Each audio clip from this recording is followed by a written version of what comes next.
country music.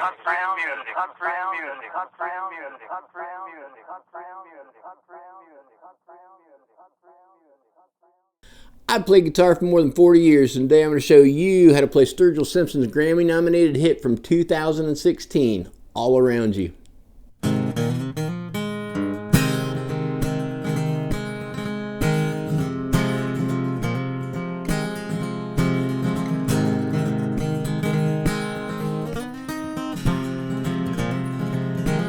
There will be days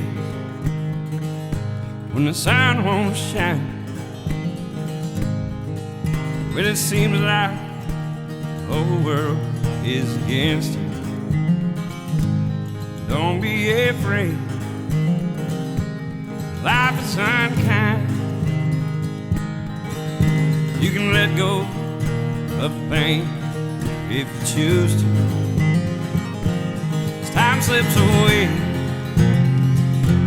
skies fall apart, feeling wrong. A universal heart blowing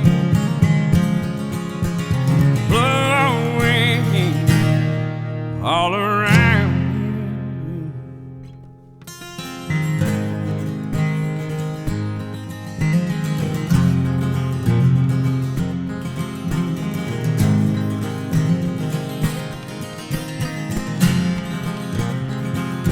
And there will be nights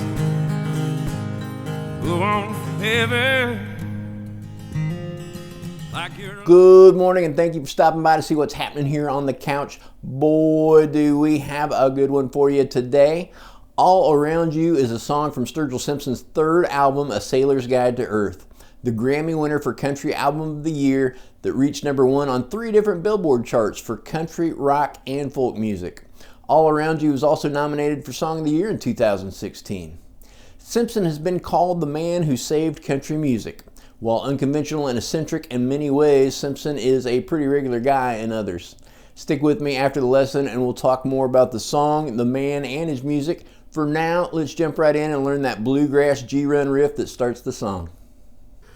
Our song today is going to be in standard tuning. However, we do have a capo here at the first fret.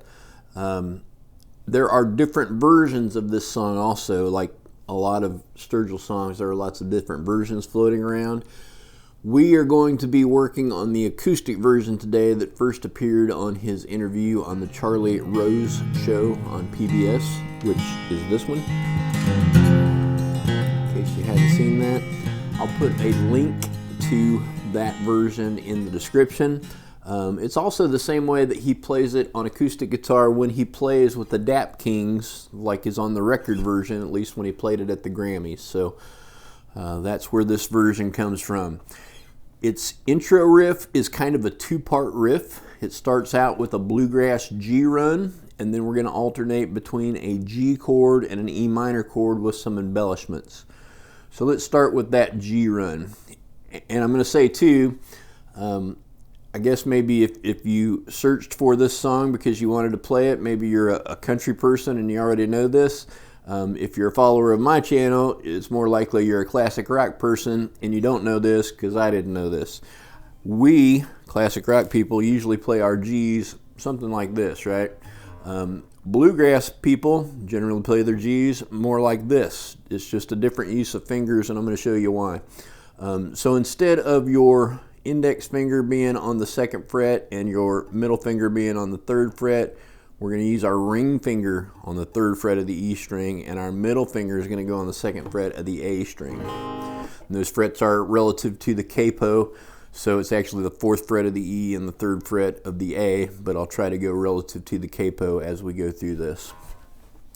So when I do this G run, I'm going to start it in that same position, so I'm in the correct position to switch to the G chord when I get to that point in the intro riff. The G run starts with the 3rd fret there from the capo. We're going to play it on the E string, then we're going to play the A string open, and we're going to hammer onto 1 and then hammer onto 2 right away. So it's then the D string open, and then 2 on the D. Then we're going to go to 2 on the E string. And I know that sounds out of key, but it's only because it's a step up that leads us into the G chord, and then we're going to start the second part of the riff. So the actual G run in fast time should sound like this. And then we hit that G chord and we're off to the races for the second part, and that strum pattern is going to continue throughout the song. Again.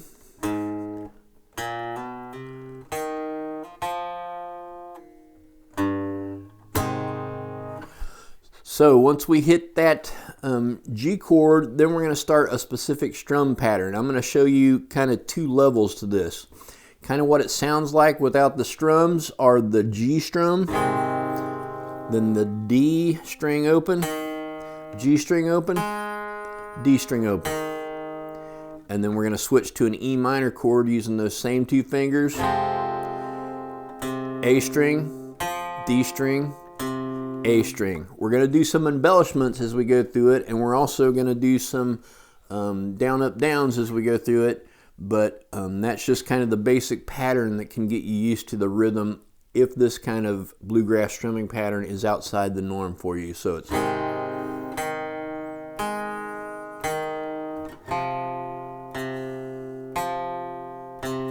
strum the chord and then each of the 3 notes that follow for a 4 count, 4/4 time kind of pattern.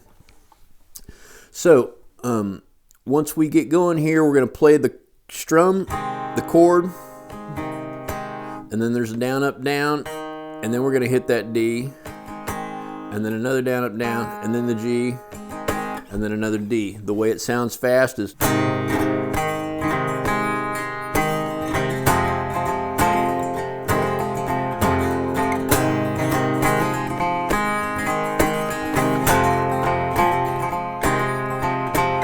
so you can also see the embellishments that are happening there. Before he starts singing, there's no hammer-ons. It's just the G.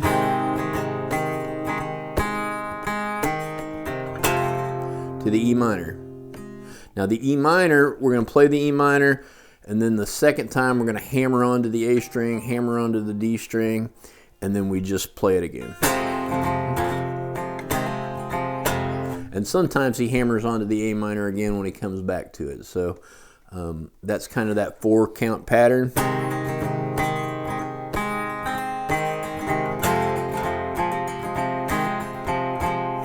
When he starts singing, then he's also going to hammer onto the 2nd fret of the D string during the G chord. Remember to pull your finger off though, because it's open the second time you hit it.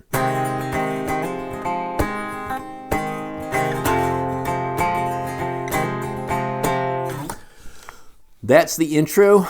That second part is also kind of a pre-chorus as we go through the song. But after this intro, it starts into the actual verse, and we'll talk about that right after this. I want to take just a second to say thanks for spending your time with us today. If you like what we're doing here, please hit the like and subscribe buttons down below. If you feel like we provided benefit or enjoyment and you care to leave a tip in any amount, there is a link to our Buy Me a Coffee page in the description. It's a hassle-free digital tip jar, and you don't even need an account to leave a tip there. If you need new strings, or if you'd just like to know more information on the gear that I use here on the channel, I'll have Amazon affiliate links in the description as well. Making a purchase after clicking one of those links will result in our earning a small commission at no additional charge to you. Thanks so much again for watching and for your support. Let's jump right back into it. One other thing that I'll mention about the intro before we go into the verse is that there's a little lick the second time we go through the second part. So again, the structure of the intro, you've got the G run, and then you're going to do 2 cycles of the G to the E minor.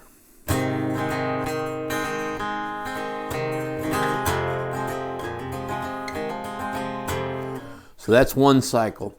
On your second cycle of that G to the E minor, you've got this little lick that shows up.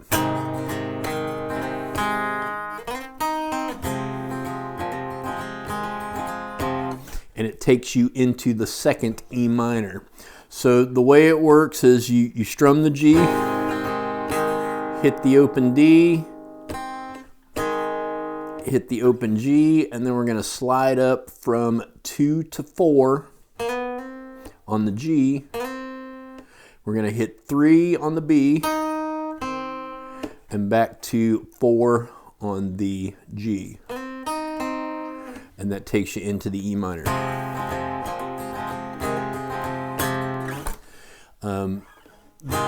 That goes back to the G that's going to start our verse then. So when we play the verse, the G part of it's going to be the same. We're going to hit the G chord, then the open D string, the open G string, the open D string again. So that's your 4 count. 1, 2, 3, 4. Remember on that D string, about 3/4 of the time we're going to hammer on before we go to the E minor.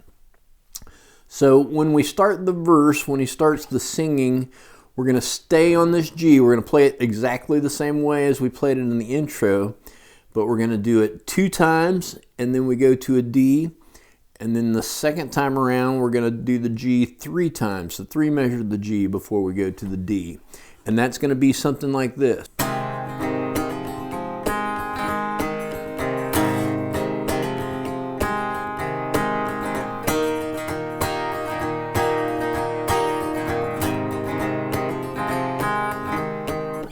So after we played the D there, it goes back to the G. This time we're on the G 3 measures instead of 2, and then back to the D, and then we go into our pre-chorus. Now, our pre-chorus is going to be just like the second part of the intro riff in that we're going to alternate back and forth between that G and the E minor. But it's going to start out on the E minor. So when it comes around during the verse, it switches over to the pre-chorus, we go into the E minor.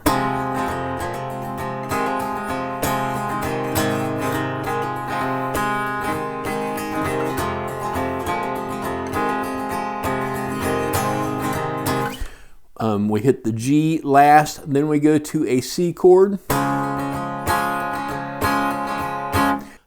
There's various little embellishments that he does there on this C chord before switching to the D again. 2 measures of the D, then there's a pause. Then he does a kind of a sweep strum up on the E minor. There's a pause after that, and then we're going to play strings 1, 2, and 3 open. And then that's going to start us back on the G. And we're going to alternate back and forth between the G and the E minor, just like we did in the intro.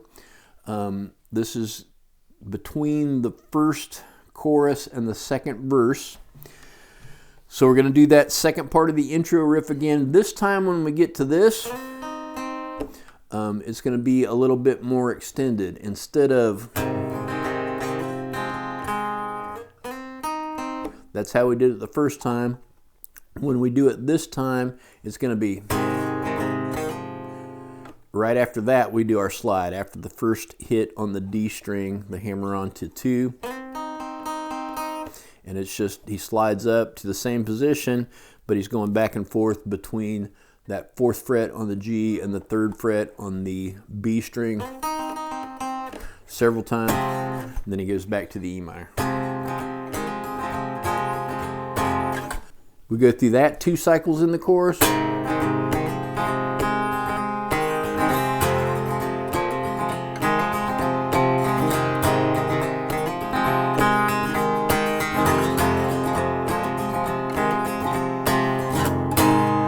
Then we start our next verse on that G.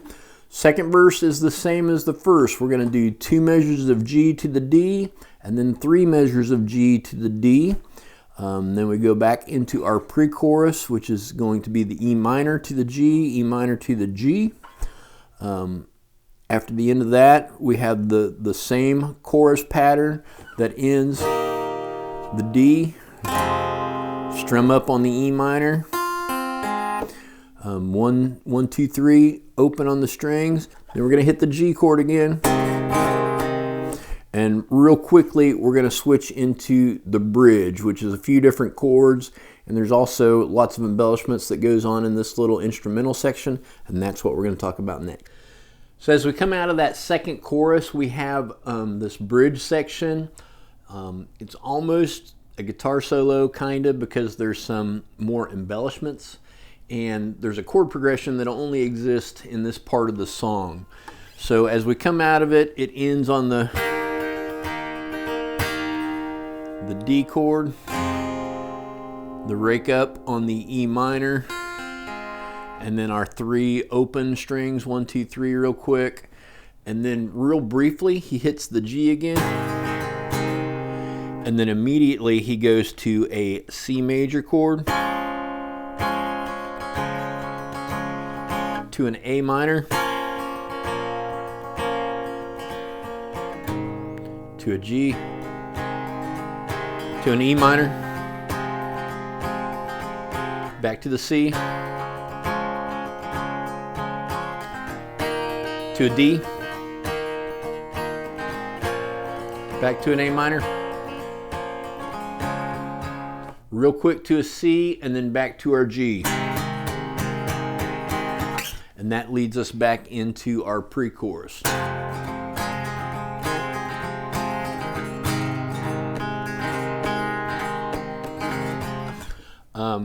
The thing is, while we're going through that chord progression, there are lots of embellishments going on. So that's why some of the tabs call this section a guitar solo. I'll try to help you with some of those. I'm not going to get it probably exactly. Number one, because this song is well outside of my normal wheelhouse of playing. And bluegrass is not the style that I'm used to playing. But hopefully this helps if this is a song that you're trying to play.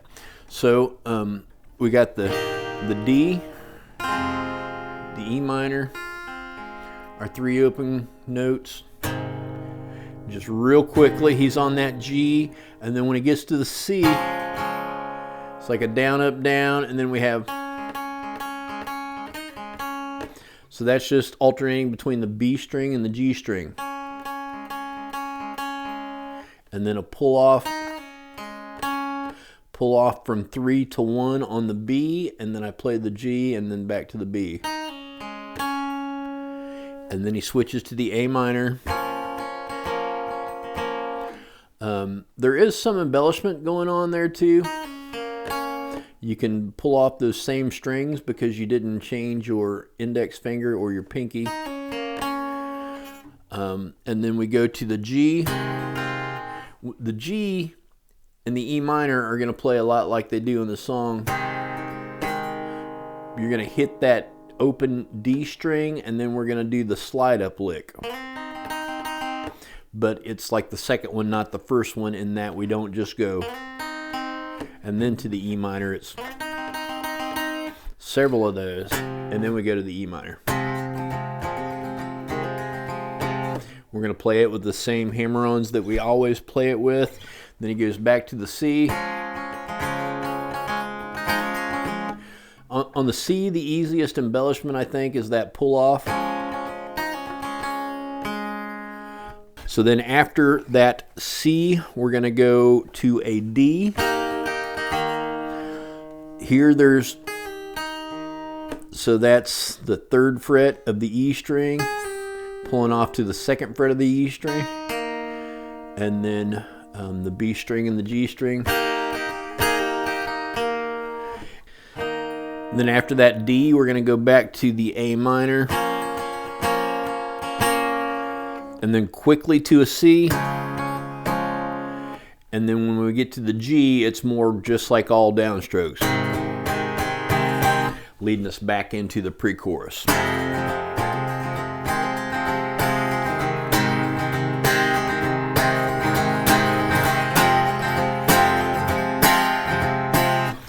But this time there's much less embellishments. It's more, instead of the embellishments, it's a hard hit on the chord itself, at least in this acoustic version of the song. Then after 2 times through that, the E minor to the G, then we're going to have the C. I do the pull off to the B string, to the G string, back to the B, and then the D. Then we have one more upstroke on that E minor, and then as the video fades out, we hear the open 1, 2, 3 again, and a real muted G. That's the end of the song. Thanks so much for watching. I hope it's been helpful.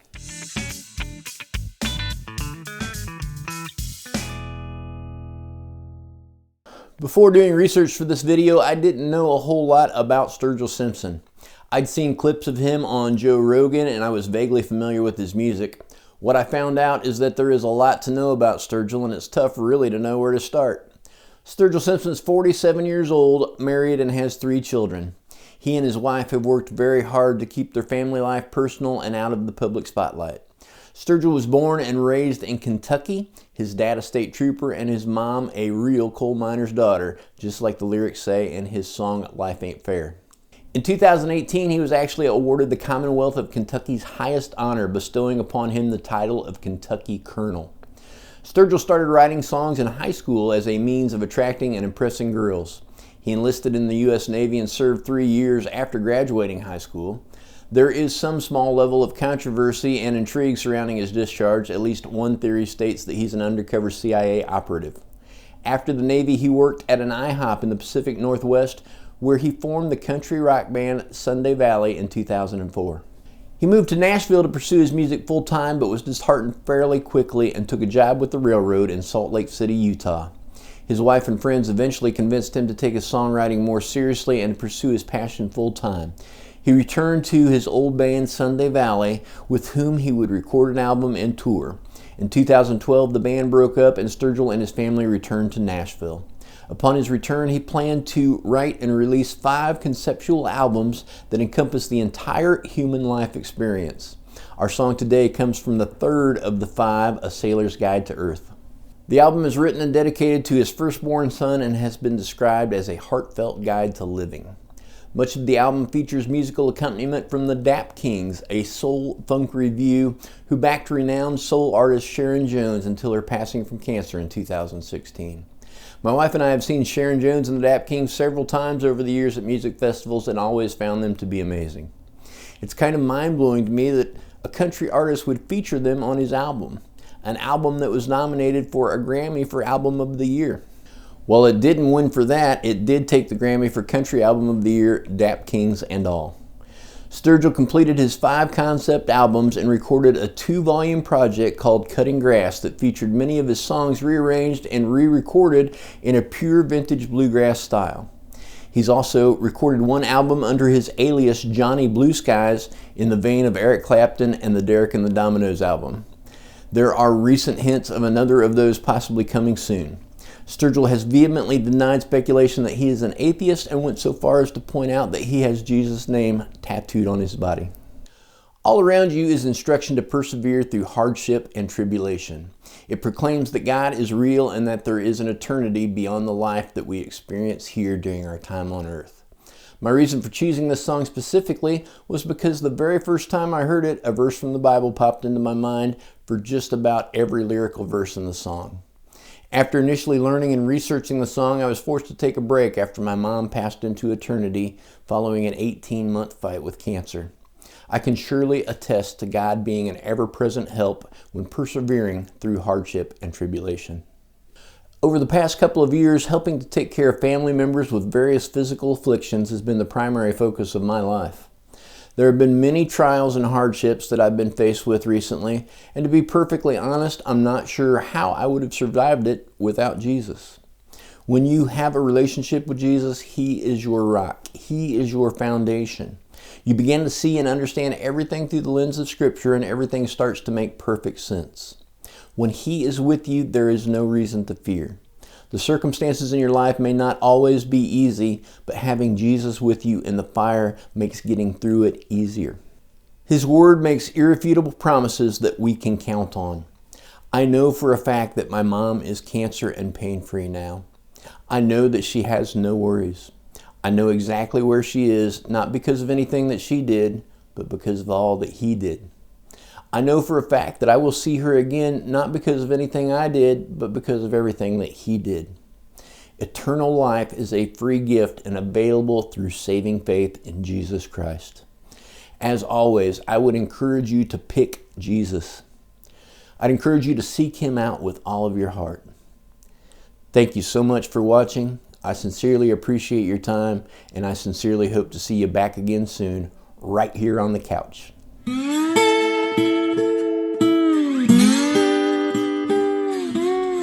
just want to say to anybody who's lost anybody in the last 3 months, what do you even say, man? Speaking of, here's a song just for you.